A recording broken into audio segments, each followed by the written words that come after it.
नमस्कार संघर्ष करिअर आपलं स्वागत आहे. आज आपण ग्रामरची सुरुवात केली होती काल नाम पासून. आज जगात दुसरं चॅप्टर आहे सर्वनाम. सर्वनाम मध्ये बघा कशा प्रकारचे सर्वनामवर आपण बघू शकतो.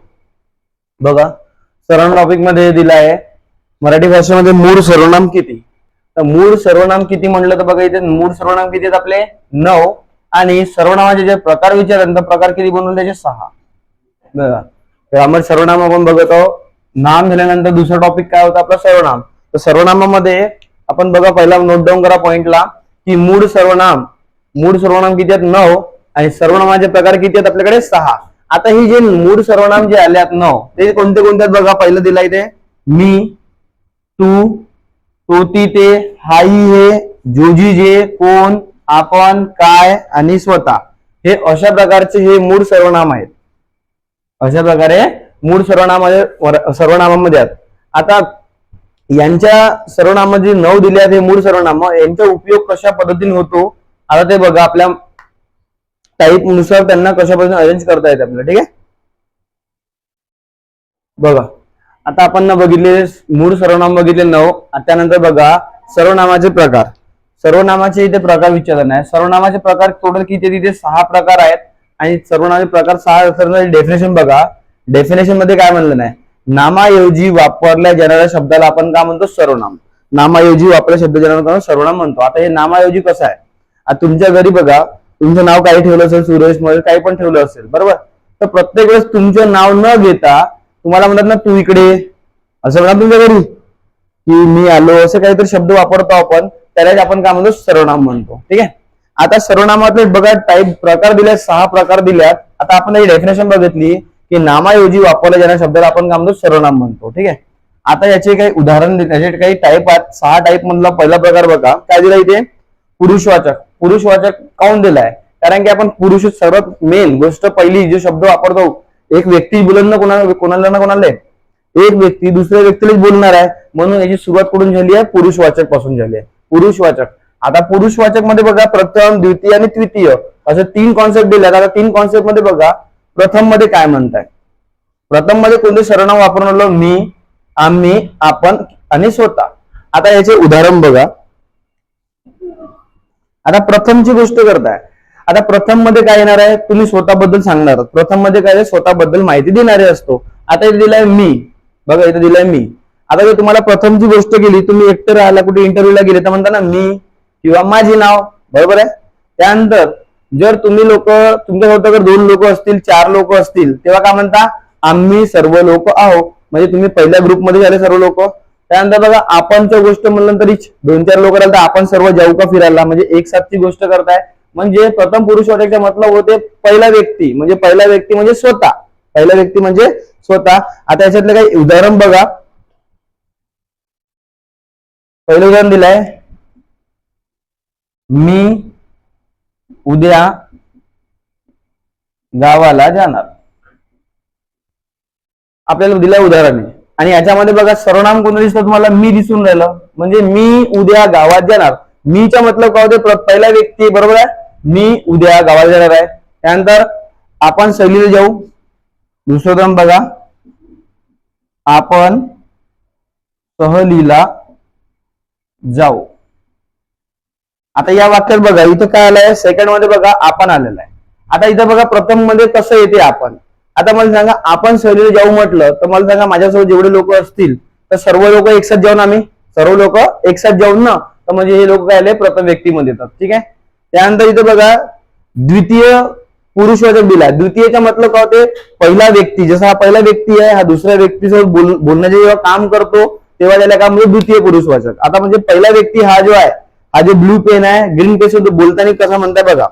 यासाठी कोणते कोणते कीवर्ड वापरू शकतो. आता इथं बघा मीच्या जागी काही तू, आपण जागी काही तुम्ही,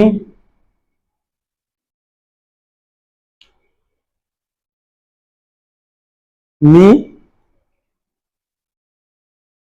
आता बघा इथे द्वितीय पुरुषवाचक मध्ये म्हणलं नाही कीवर्ड कोणता आला इथे तू आणि तुम्ही. आता त्याचा पहिला व्यक्ती आहे दुसऱ्या व्यक्तीला म्हणत आहे की तू कुठे चालला. बघा तू कुठे राहते किंवा तुझं नाव काय आहे मी विचारू शकतो म्हणजे मी पहिला व्यक्ती आहे. माझ्यासमोर दुसरा कोणी व्यक्ती आला तर त्याला मी म्हणतो तू. एक व्यक्ती असेल त्याला तू म्हणेन आणि जास्त व्यक्ती असते त्याला काय म्हणतो तुम्ही म्हणतो, बरोबर आहे. आता याचे उदाहरण बघा काय म्हणते. याच्यामध्ये याचे उदाहरण बघून,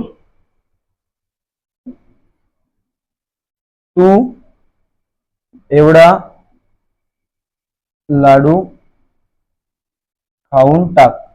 बघा, तू एवढा लाडू खाऊन टाक म्हणजे पहिला व्यक्ती दुसऱ्या व्यक्तीला बोलत्या वेळेस जे सर्वनाम निघतात त्यालाच आपण काय म्हणतो, द्वितीय सर्वनाम म्हणतो.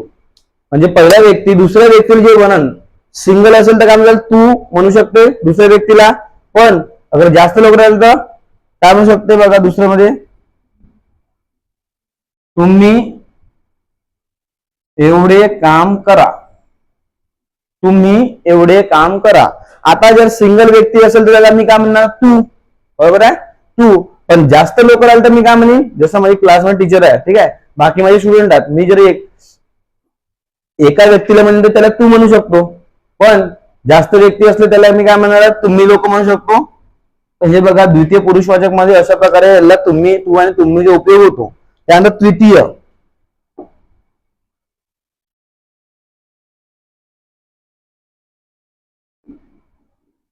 तो ती ते.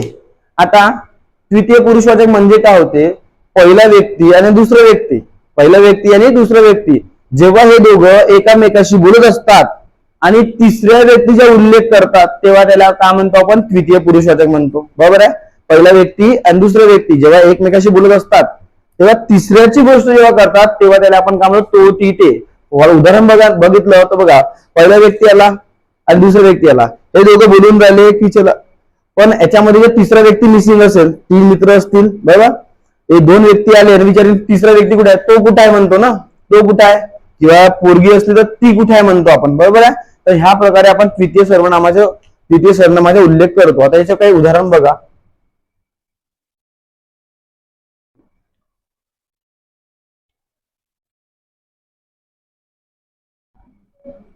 ती अतिशय सुंदर मुलगी आहे. आता बघा उदाहरण ते, ती अतिशय सुंदर मुलगी आहे. या वाक्यात बघा ती आलेला आहे. आता सांगितलं तो ती ते तृतीय पुरुषवाचक म्हणजे तो ती ते असणार, पण आता इथं विचारताय ती अतिशय सुंदर मुलगी आहे म्हणजे पहिला व्यक्ती आणि दुसरा व्यक्ती हे दोघं आपसात मध्ये बोलत होते आणि तिसरा व्यक्ती जेव्हा समोरून गेला तेव्हा त्याने काय म्हटलं, ती अतिशय सुंदर मुलगी आहे. म्हणजे पहिला व्यक्ती आणि दुसरा व्यक्ती बोलत असताना जेव्हा तिसऱ्या व्यक्तीचा उल्लेख निघते त्याला आपण काय म्हणतो, तृतीय पुरुषवाचक म्हणतो. ठीक आहे. दुसरं उदाहरण बघा.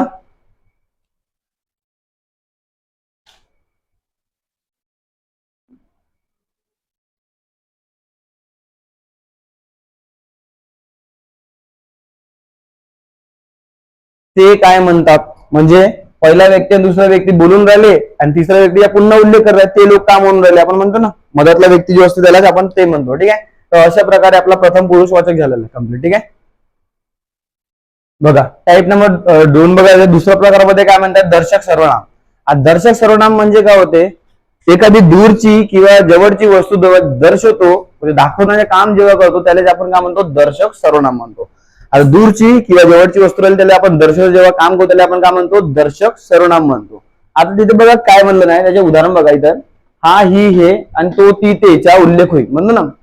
हे माझं घर आहे आपण म्हणतो ना, हे माझं घर आहे. आता मला कोणी विचारलं आपल्याला घर कुठे तुझे, तर म्हणतो हे माझं घर आहे. म्हणजे आपल्याला जेव्हा हात जेव्हा बाहेर निघाला म्हणजे आपण दर्शनाचे काम केलं की हे माझं घर आहे. विचारलं हे माझी बॅग आहे, ही माझी बॅग आहे, हा माझा पेन आहे, बरोबर आहे.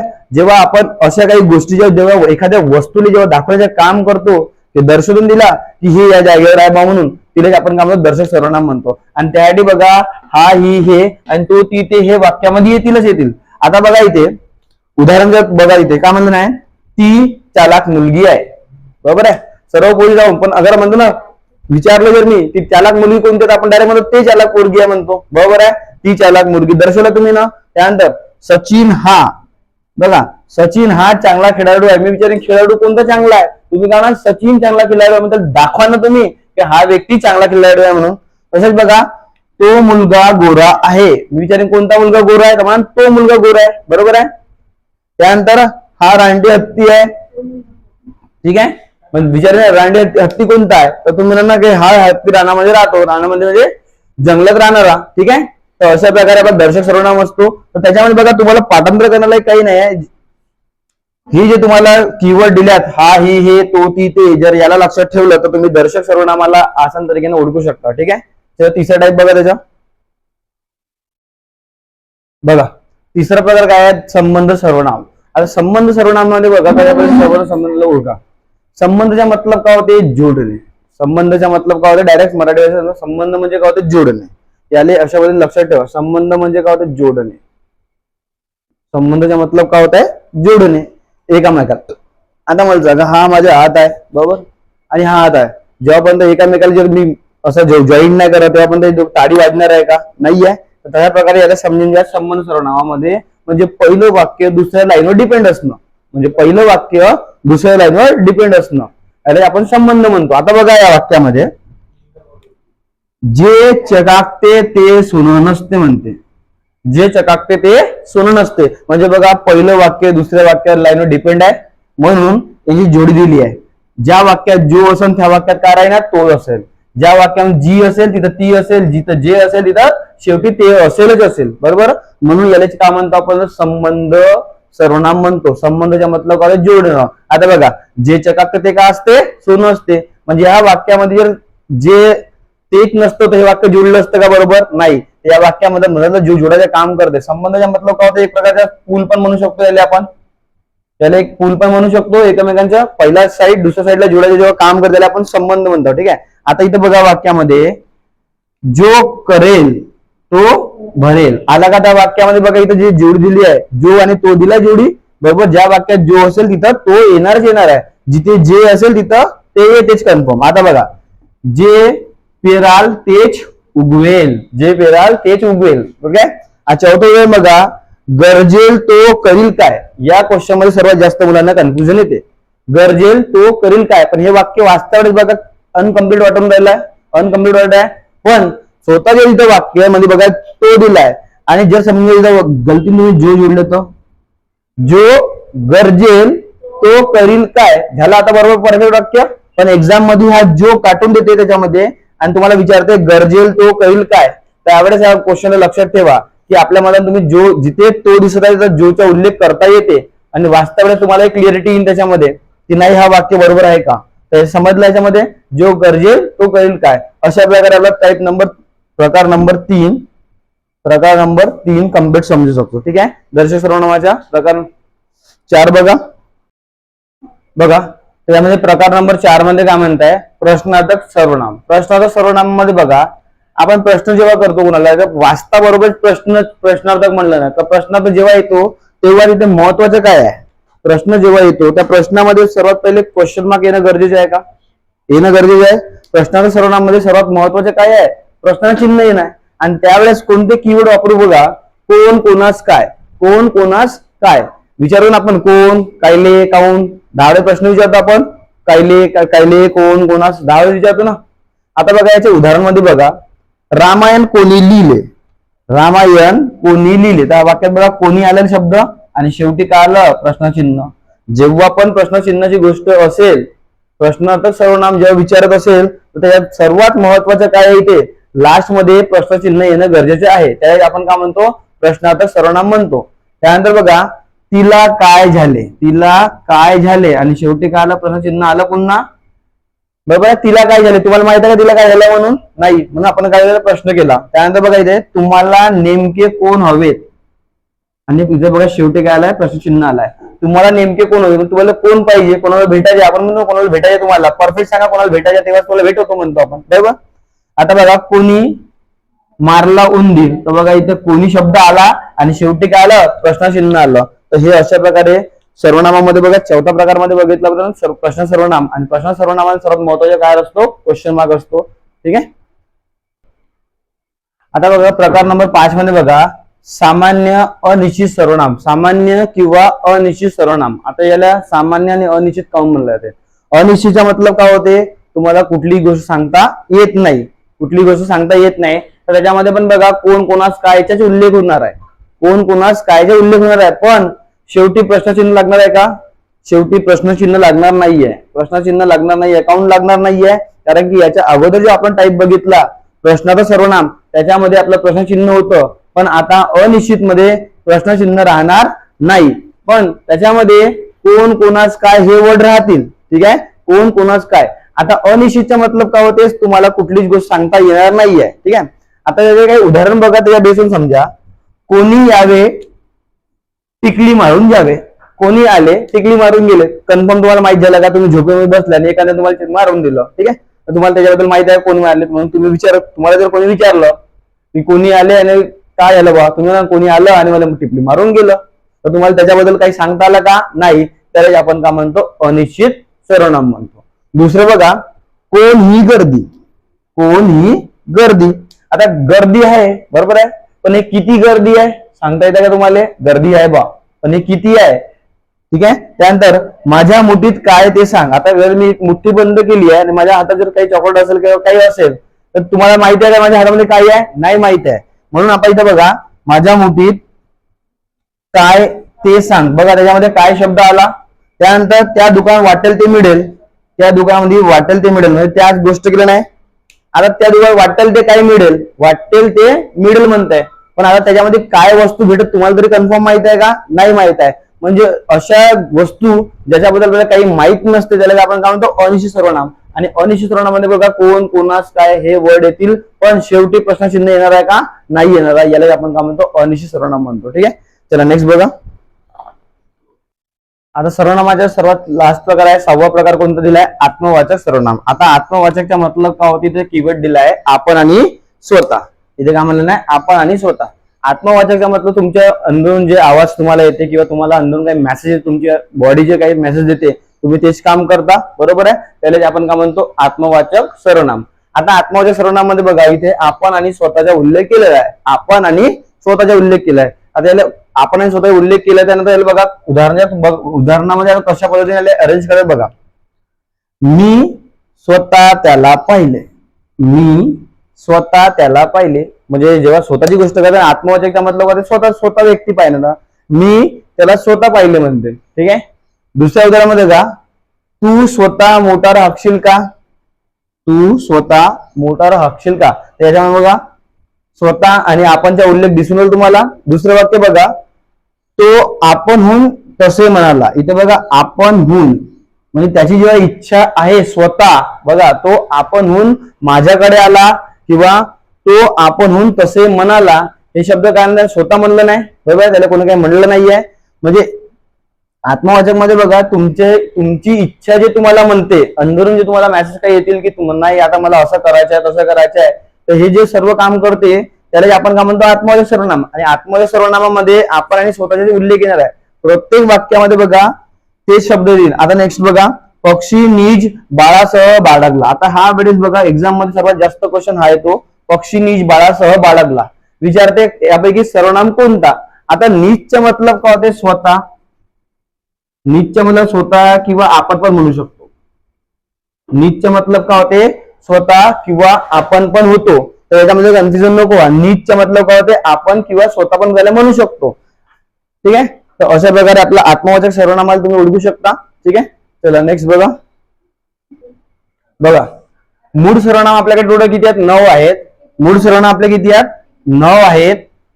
फक्त 3 सर्वनामे लिंगानुसार बदलतात. आता ते सर्वनाम लिंगानुसार 3 बदलतात. ते कोणते कोणते आहेत?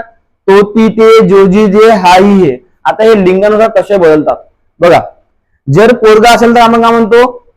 तो म्हणतो. मुलगी असेल तर ती. म्हणजे बघा बदलत आहे की नाही बदलत आहे.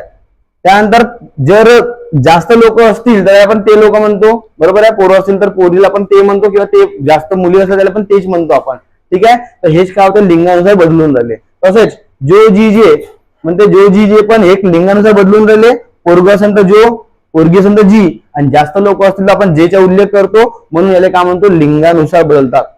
हा, ही, हे. इथे बघा मुलगा असेल तर म्हणतो ना हा मुलगा आहे, ही मुलगी आहे, हे मुलं आहेत म्हणू शकतो. तर बघा हे लिंगानुसार बदलून राहिले.